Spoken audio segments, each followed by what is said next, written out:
Okay, y'all, I'm going to do a video tour, and if you have any questions, I'll try to tell you what the different plants are. Some of them I can't remember the names, and I was going to get Catherine to help me with them, but I will send this video to Catherine, and if you have any questions, just post them on the feed, and we'll try to answer them, okay? So this is Stokesia, or Blue Aster Stokesia, I think is what that's called. Come here, Georgie. Oh, Georgie. Sorry, my doxy got out.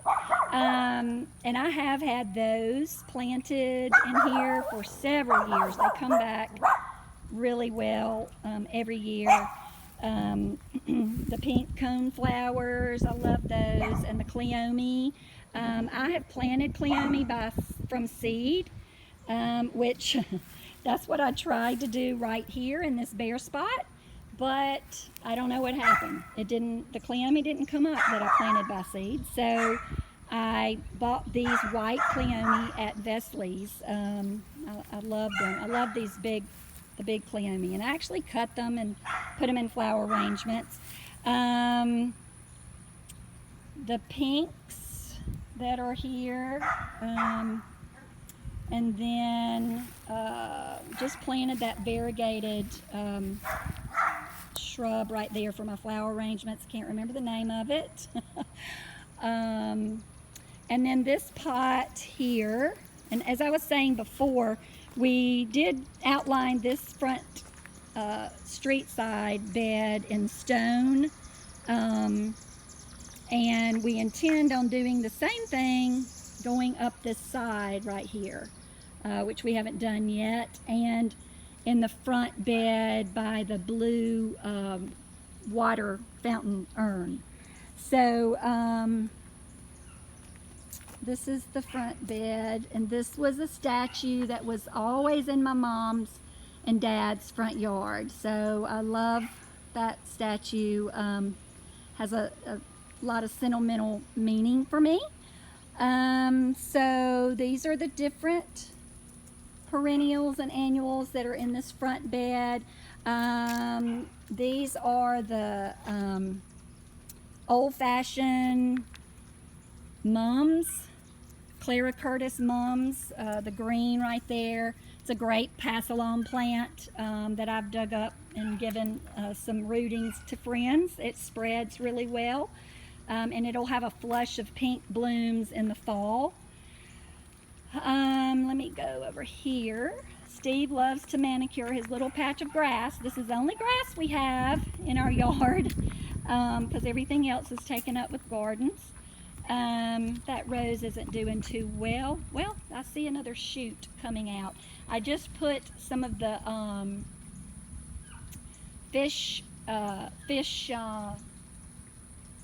whatever that fish stuff, fish emulsion feed. It stinks, but it's great for your roses.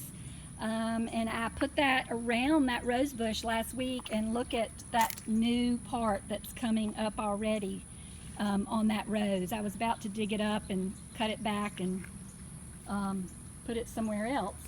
I always plant zinnia seeds by the mailbox. These are coming up. They're not blooming yet. Also in this bed we have crepe myrtles. I was explaining at first when we cut out that I have a love-hate relationship with these river birch trees. I love the bark of the trunk, but the leaves fall not just in the fall. They'll fall in the spring. They may fall in the summertime, and it's these yellow leaves that go everywhere. And we've thought about cutting them down, but actually what we did this spring, you can see over here, it had this tree had another trunk where you can see where Steve cut that, and it came out and was just providing a lot of shade over this bed. So we first tried that. We cut that back, and that is why I'm able to grow these perennials now in here. And also I was saying that Catherine inspired me because she was planting some flowers in her front bed of her front yard, And she had a lot of roots in the bed, and this bed has a lot of roots. And so I asked Catherine, I said, what are you going to do about all those roots? And she said, I'm just going to plant around them, or I'm going to put some extra dirt in there and build the dirt in and plant my flowers. So that's exactly what I did. Planted some more, and they have just done great. I have some hostas over here, just a variety. Lily of the Nile, those have already finished blooming. They were absolutely gorgeous, just the blue, big blue flowers. I have gardenias in here. There's some more of the old-fashioned mums, Clara Curtis mums that are in there. And then another pot here. Here's some roses. I'm kind of embarrassed. My roses aren't looking that great right now. They had a great flush of beautiful blooms in the spring. This is a antique rose that I love. The antique roses, those are the best for me to take care of because they don't require as much spraying. Honestly, I'm going to be honest with you, I spray very little just because of time. I do feed them with Miracle-Gro, and I will also feed them with the fish emulsion. I just mix it up in a gallon bucket and put a gallon around each rose bush. I try to do that once a month. I don't know if I should do it more or not. Here's some more old antique pots that I got with my mom on an estate sale one time. Here's some more roses. This front bed is devoted to roses and the limelight hydrangeas, and I do have a camellia planted in the corner over there that's grown. But these roses need some attention. I need to cut them back. I need to spray them. You can see these two right here are really struggling. I did put the fish emulsion around them, but I need to spray them as you can see. Also, here's two more big pots, antique pots that I fill with annuals. This one, I used to keep the tree hibiscus in these, but you know, you have to replant them every year, and these pots are too heavy to bring in and out. So this year we planted these camellias that I had bought, and I think I'm just going to keep the camellias in them and then replace the annuals each year. This, excuse our golf cart here, we usually plant it in the back. I mean, we park the golf cart in the back, and but Steve's working on that part, so we had to move it here to the front for now.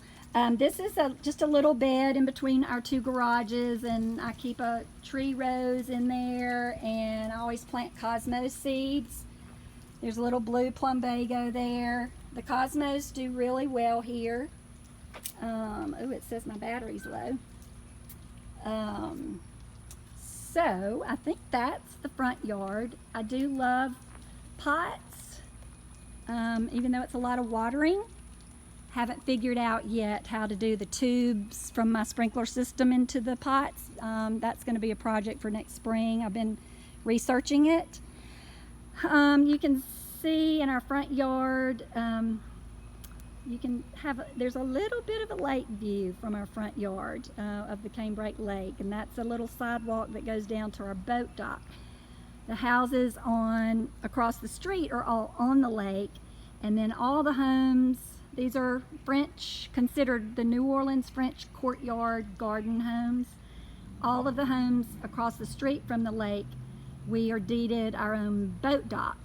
So you just walk across that path and to that sidewalk, and go down to the lake, and that's where our boat is. Also up here, this is another street side garden. I have some roses, and those were beautiful just a few weeks ago.